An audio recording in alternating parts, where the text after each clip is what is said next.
Hello दोस्तों, मुझे उम्मीद है कि आप सभी अच्छे होंगे। दोस्तों, अब हम एनालिसिस करेंगे निफ्टी 50 का। बैंक निफ्टी के एनालिसिस की वीडियो चैनल पर अपलोड कर दी गई, आप जाके देख सकते हैं।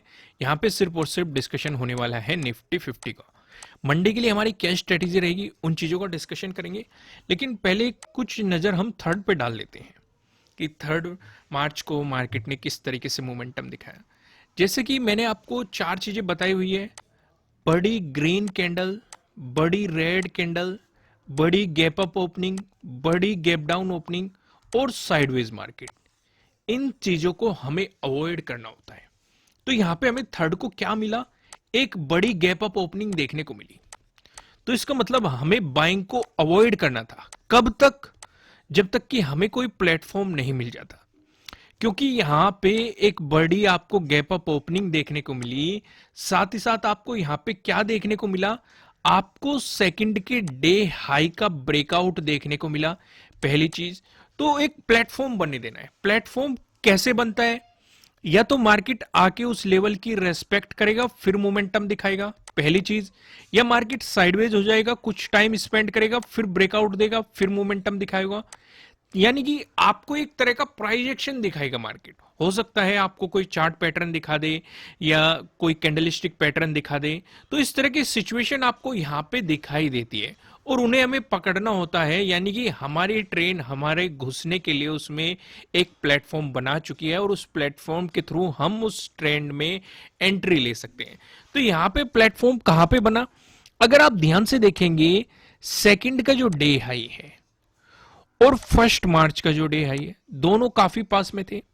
और मैंने आपको एक बताया हुआ है, डे हाई अगर मार्केट उसे नीचे से ऊपर की तरफ अप्रोच करेगा तो वो एक रेजिस्टेंस की तरह आपको यहां पे एक्ट करता हुआ दिखाई देगा। वही सेम सिचुएशन हमने यहां पे थर्ड को देखी। यानी कि मार्केट साइडवेज होना शुरू हो गया, एक रिजेक्शन लेना शुरू करा। तो बस हमें इंतजार करना था कि मार्केट इसका ब्रेकआउट दे दे या ब्रेकडाउन दे दे। क्योंकि अगर ब्रेकआउट देगा तब भी यानी कि हमारे लिए प्लेटफॉर्म तो बन चुका है। बस हमें ये देखना है कि ट्रेन किस डायरेक्शन में चलेगी और उसी डायरेक्शन में हम टिकट लेके अपनी एंट्री ले लेंगे। भाई अगर ब्रेकआउट दे दिया तो हम इस साइड एंट्री ले लेंगे, अगर ब्रेकडाउन दे दिया तो हम इस साइड एंट्री ले लेंगे। क्योंकि अगर ब्रेकडाउन आता तो मार्केट इस गैप को फिल करने की कोशिश करता है। यानी कि तब भी हमें टारगेट पता थे। उससे पहले क्या टारगेट हो सकते थे?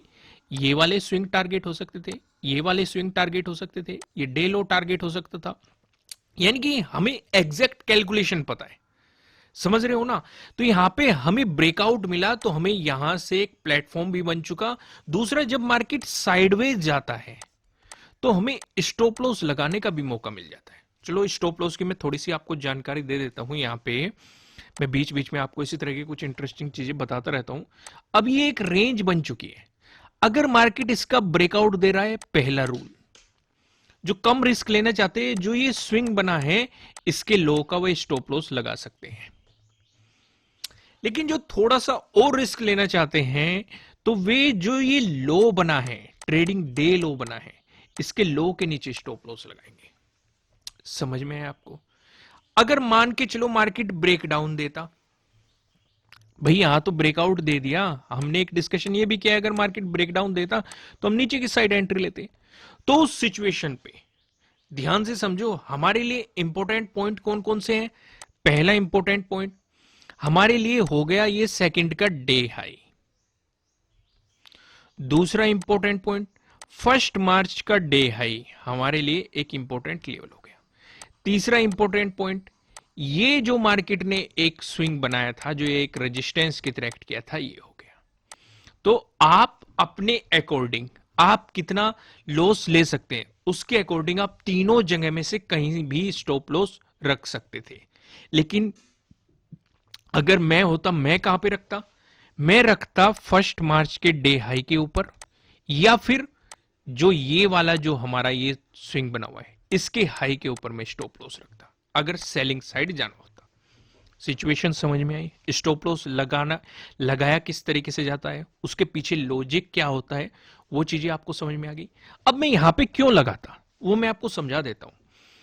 अब मार्केट में हमारे लिए अगर कोई सपोर्ट है, ब्रेकडाउन मिलता है, तो रेजिस्टेंस की तरह एक्ट करेगा। तो ये हमारे लिए, इनसे मार्केट ऊपर है, ये हमारे लिए क्या है? ये भी सपोर्ट है, ये भी सपोर्ट है।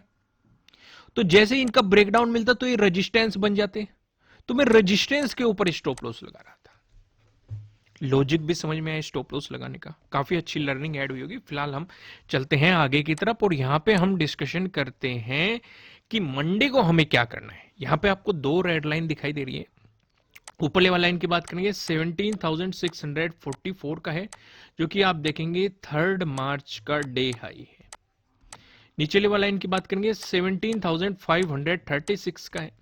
जब तक मार्केट आपको इस जोन में दिखाई देता है, आपको मार्केट को जस्ट ऑब्जर्व करना चाहिए, मार्केट में कोई भी पोजीशन नहीं बनानी चाहिए। अगर मिलता है आपको इसका ब्रेकआउट, तो आपको यहां पे प्रीवियस डे हाई का भी ब्रेकआउट मिल जाएगा, तो आपके लिए प्रीवियस डे हाई के ब्रेकआउट वाली स्ट्रेटजी एक्टिवेट हो जाएगी, तो आप बाइंग साइड पोजीशंस बना सकते हैं। अगर मिला आपको इसका ब्रेकडाउन, तो आप सेलिंग साइड अपॉर्चुनिटीज ढूंढ सकते हैं। आइए अब एक एक चीजों को डिटेल में समझते हैं। अगर फ्लैट ओपन होके पॉजिटिव मोमेंटम आता है, उस सिचुएशन पे हम ये देखेंगे कि मार्केट यहां पे प्रीवियस डे हाई का यानी कि 17,644 का आपको ब्रेकआउट दे। अगर ये सिचुएशन बनी तो यहां पे हमारा प्रीवियस डे हाई का ब्रेकआउट मिल रहा है, प्रीवियस डे हाई के ब्रेकआउट वाली स्ट्रेटजी भी एक्टिवेट हो रही है, उसके अकॉर्डिंग हम बाइंग कर सकते हैं, स्टॉप लॉस लगा सकते हैं, टारगेट लगा सकते हैं।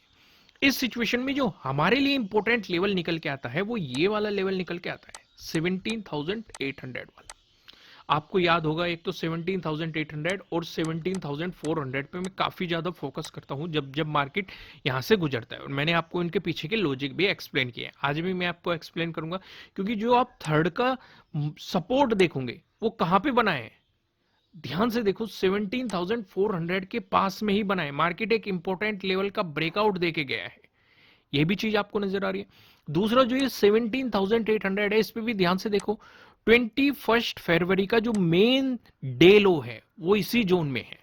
साथ ही साथ 22 को जब ब्रेकडाउन मिला, इसी जोन के पास से आपको रिजेक्शन देखने को मिला था। तो यानी कि ऊपर की तरफ आपका टारगेट पहला कौन सा रहेगा, 22 का जो डे हाई है ये आपका पहला टारगेट रहेगा। अगर इसका ब्रेकआउट मिलता है फिर 17,800 आपका दूसरा टारगेट रहेगा। उससे पहले जो हमें टारगेट नजर आ रहा है ये वाले स्विंग में नजर आ रहा है, यहां पे आप देखेंगे 17,680 के अराउंड। सिचुएशन समझ में आ गई, यानी कि फ्लैट ओपन होकर अगर पॉजिटिव मोमेंटम आया तो आपको पता है क्या करना है। क्लियर हो गया। अगर फ्लैट ओपन होकर नेगेटिव मोमेंटम आता है, उस सिचुएशन पे हम क्या करेंगे भाई। इस सिचुएशन में अगर डे क्लोज से नीचे मार्केट चलता है, कुछ लोग यहीं पे भी पोजीशन ले सकते हैं, लेकिन यहां पे टारगेट ज्यादा बड़ा नहीं होगा। ये जो बना हुआ है, ये जो सपोर्ट बना हुआ है 17,536, यहीं तक का आपका पहला टारगेट रहेगा। अगर आपको इसका ब्रेकडाउन मिलता है, फिर आप जो ये 1 मार्च का जो यहां पे हमारा डे हाई है, ये आपका टारगेट हो जाएगा 17,480 के राउंड।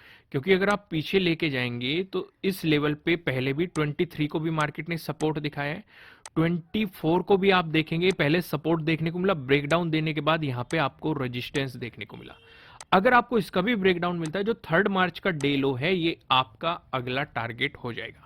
अगर इसका भी ब्रेकडाउन मिला तो 17,400 आपके लिए अगला टारगेट रहेगा। तो अभी तक हमने दो सिनेरियो डिस्कस कर लिए कि फ्लैट ओपन होकर पॉजिटिव मोमेंटम आया तब क्या करना है, या फ्लैट ओपन होकर नेगेटिव मोमेंटम आया तब क्या करना है। ये सिनेरियो हमें यहां पे समझ में आ चुके हैं। अगर आपको गैप अप ओपनिंग देखने को मिलती है, उस सिचुएशन पे हम क्या करेंगे भाई। उस सिचुएशन पे पहली कंडीशन तो ये है कि मार्केट कहां पे गैप अप ओपन हो रहा है भाई। जो हमारा डे हाई है, 3 का डे हाई है, इसका हमें ब्रेकआउट मिल रहा है कि नहीं।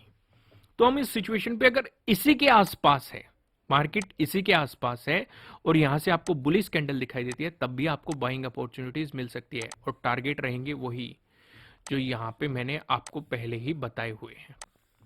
क्लियर है। लेकिन अगर इसका ब्रेकडाउन देके मार्केट नीचे चलता है, भाई बात हो रही है गैप अप ओपनिंग आपको मिल रही है डे हाई के आसपास ही भाई। अगर बुलिश कैंडल दिखाई दी तो यहां से बाइंग अपॉर्चुनिटीज में मिल जाएगी। कौन सी स्ट्रेटेजी एक्टिवेट होगी, प्रीवियस डे हाई के ब्रेकआउट वाली स्ट्रेटेजी एक्टिवेट होगी। लेकिन अगर मार्केट यहां पे बियरिश कैंडल दिखा के नीचे आ जाता है, यानी कि इसका ब्रेकडाउन मिल जाता है, कौन सा लेवल है 17,644, यानी कि प्रीवियस डे हाई का ब्रेकडाउन मिल जाता है, तो आपके लिए प्रीवियस डे हाई के ब्रेकडाउन वाली स्ट्रेटजी एक्टिवेट हो जाएगी और आपको यहां से सेलिंग अपॉर्चुनिटीज भी मिल सकती है। पहला टारगेट रहेगा डे क्लोजिंग तक, थर्ड की डे क्लोजिंग तक इसका ब्रेकडाउन मिलता है, फिर जो ये सपोर्ट है 17,536, ये आपके लिए अगला टारगेट हो जाएगा। सिचुएशन क्लियर होगी। लेकिन अगर गैप अप ओपनिंग आपको डे हाई से दूर मिलती है, कहीं काफी दूर मिल रही है, तो इस सिचुएशन पे हम बाइंग को अवॉइड करेंगे। हम यहां से देखेंगे या तो सेलिंग अपॉर्चुनिटी मिल जाए, हमें सेलिंग बियरिश कैंडल दिखाई दे जाए। अब एक दोस्त में बता देता हूं मैं, जो मुझे कमेंट आते रहते हैं, एक को कंफ्यूजन है। क्या कंफ्यूजन है कि मान लो बड़ी गैप अप ओपनिंग मिल जाए या बड़ी गैप डाउन ओपनिंग मिल जाए, तो बड़ी गैप अप ओपनिंग में हमें सेलिंग ही करना होता है या बड़ी गैप डाउन ओपनिंग में हमें बाइंग ही करना होता है। ऐसा नहीं है। आप ना पूरी बात नहीं समझते और उसी के अकॉर्डिंग आप पूरी नॉलेज नहीं ले पाते। भाई चलो मैं आपको एक कुछ चीजें यहां पे क्लियर कर देता हूं जिससे कि आपका कंफ्यूजन दूर हो जाए। अगर बड़ी गैप अप ओपनिंग मिल रही है, जैसे आज भी हमें बड़ी गैप अप ओपनिंग मिली, तो काफी लोग सेलिंग करके बैठ गए होंगे कि बड़ी गैप अप ओपनिंग मिल गई, सेलिंग। भाई सेलिंग करने के लिए बियरिश कैंडल भी तो होनी चाहिए, समझ रहे हो कि नहीं? या कोई बियरिश चार्ट पैटर्न होना चाहिए, बियरिश कैंडलस्टिक पैटर्न होना चाहिए, कुछ ना कुछ तो बियरिश होना चाहिए। अगर बियरिश नहीं दिखाई दे रहा तो हम सेलिंग क्यों करेंगे? भाई अगर यहां पे रेड कैंडल बनती और मार्केट इसका ब्रेकडाउन देके नीचे चलता, तो हमें कुछ ना कुछ लॉजिक तो बन रहा है सेलिंग करने का। तो बड़ी गैप अप का मतलब ये नहीं होता कि आप सेल करके बैठ जाओ कि मार्केट वापस गैप फिल करने आएगा। या तो बड़ा गैप अप ओपन हो रहा है, प्राइस एक्शन बनने दो, जैसे आज प्राइस एक्शन बना, साइडवेज गया मार्केट, जिधर भी ब्रेकआउट मिलता तो बाइंग ले लो, ब्रेकडाउन मिला तो सेलिंग ले लो। या पहले ही बड़ी गैप अप ओपनिंग देके मार्केट ने बियरिश कैंडल दिखाना शुरू कर दिया तो सेलिंग ले लो, इसका मतलब मार्केट गैप फिल करने आ रहा है।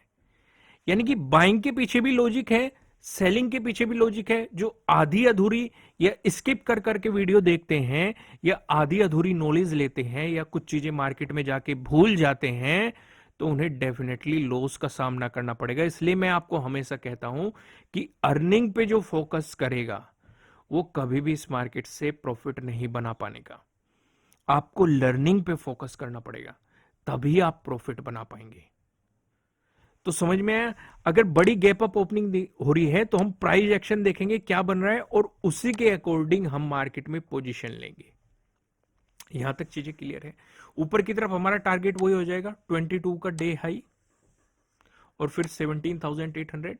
अगर नीचे की तरफ मार्केट बियरिश करके आता है तो जो ये डे हाई है ये हमारा टारगेट हो जाएगा। जो पहले हमारे लिए सब रेजिस्टेंस बने हुए थे, अब वो सपोर्ट की तरह एक्ट करेंगे, वो आपके लिए टारगेट रहेंगे। क्लियर है? अगर बड़ी गैप डाउन ओपनिंग मिलती है तो पहली सिचुएशन तो यह है कि मार्केट आपको इस जोन के आसपास यानी कि 17,536 के आसपास गैप डाउन ओपनिंग दे रहा है। इस सिचुएशन पे हम वही देखेंगे, अगर हैमर नजर आ जाए या पिन बार बुलिश कैंडल नजर आ जाए तो बाइंग अपॉर्चुनिटी मिल सकती है। डे क्लोजिंग पहला टारगेट, इसका ब्रेकआउट मिला तो डे हाई दूसरा टारगेट।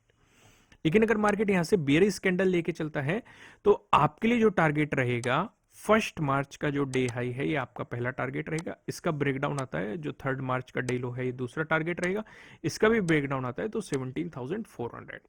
अगर बड़ी गैप डाउन ओपनिंग मिलती है तो हम फिर से प्राइस एक्शन का इंतजार करेंगे, क्या प्राइस एक्शन बन रहा है उसके अकॉर्डिंग ही हम पोजीशन लेंगे। अगर हैमर दिख रहा है या पिन बार बुलिश कैंडल दिख रही है तो बाइंग अपॉर्चुनिटीज की तरफ जा सकते हैं हम, कि मार्केट गैप को फिल करने की कोशिश कर रहे हैं। अब इसका भी एक प्रॉपर लॉजिक होता है। अब मान लो मार्केट ऐसे जा रहा है नीचे और आपको इस तरीके से मोमेंटम दिखा दिया और ये सिचुएशन आपको दिखा दी, तो यहां से आपको क्या समझ में आ रहा है कि बायर्स हावी होने की कोशिश कर रहे हैं, अभी हावी नहीं हुए हैं, कोशिश कर रहे हैं। तो यानी कि अगर वो कोशिश कर रहे हैं और मार्केट इसका एक प्रॉपर सेटअप तैयार करता है, इसका ब्रेकआउट दे के मार्केट ऊपर चलता है, तो आपको एक अपॉर्चुनिटी मिलती है कि बाइंग साइड आपका पैसा बन सकता है कि बायर्स पहले हावी होने की कोशिश की फिर हावी होते हुए नजर आ रहे। कभी कभी ये चीजें फेल भी हो जाती है, इसलिए हम स्टॉप लॉस लगाते हैं। कि अगर फेल भी होगी तो हमारा कैपिटल का नुकसान कम हो। सिचुएशन समझ में आई कि नहीं? अब मैं आपको सीधा लेके चलता हूं पिवट पॉइंट की तरफ। यहाँ पे हम डिस्कशन करते हैं, अगर निफ्टी 50 में आपको एक पॉजिटिव मोमेंटम देखने को मिला, उस सिचुएशन पे जो हमें पहला रेजिस्टेंस नजर आ रहा है 17,673, अगर आपको इसका ब्रेकआउट मिला, जो हमें दूसरा रेजिस्टेंस नजर आ रहा है 17,710, अगर आपको इसका भी ब्रेकआउट मिला, जो हमें तीसरा रेजिस्टेंस दिखाई दे रहा है। तीसरा रेजिस्टेंस बताने से पहले मैं आपको बता दूं, आपके लिए किसी भी तरह का ना तो कोई बाय रिकमेंडेशन है, ना ही कोई सेलिंग रिकमेंडेशन है। ये जस्ट एजुकेशनल पर्पज से बनाई गई एनालिसिस वीडियो है। इन्वेस्ट करने से पहले आपको अपनी रिसर्च करनी है, अपने इन्वेस्टर की सलाह लेनी है, क्योंकि प्रॉफिट भी आपको होने वाला है, लॉस की जिम्मेदारी भी आपको अपने आप लेनी है। जो यहाँ पे हमें तीसरा रेजिस्टेंस नजर आ रहा है 17,768 पे दिखाई दे रहा है। वहीं पे बात करें, अगर आपको निफ्टी 50 में नेगेटिव मोमेंटम देखने को मिला, उस सिचुएशन पे जो हमें पहला सपोर्ट नजर आ रहा है 17,543 पे, अगर आपको इसका ब्रेकडाउन मिला है, जो दूसरा सपोर्ट देखने के लिए मिल रहा है 17,497 पे, अगर आपको इसका भी ब्रेकडाउन मिला है, जो हमें तीसरा सपोर्ट देखने के लिए मिल रहा है 17,443 पे, आपको यहाँ पे तीसरा सपोर्ट देखने के लिए मिल रहा है। दोस्तों, इस वीडियो को लाइक कीजिएगा, कमेंट करके मुझे बताइएगा कि आपको एनालिसिस कैसे लग रहे हैं, आपके लिए कितने हेल्पफुल है। अगर आप इस चैनल पे नए हैं तो चैनल को सब्सक्राइब कीजिएगा, साथ ही साथ बेल आइकन भी प्रेस कीजिएगा, जिससे आपको आने वाली वीडियोस के नोटिफिकेशन मिल सकेंगे। फिर मिलेंगे किसी नेक्स्ट वीडियो में किसी अच्छे कंटेंट के साथ। Thank you.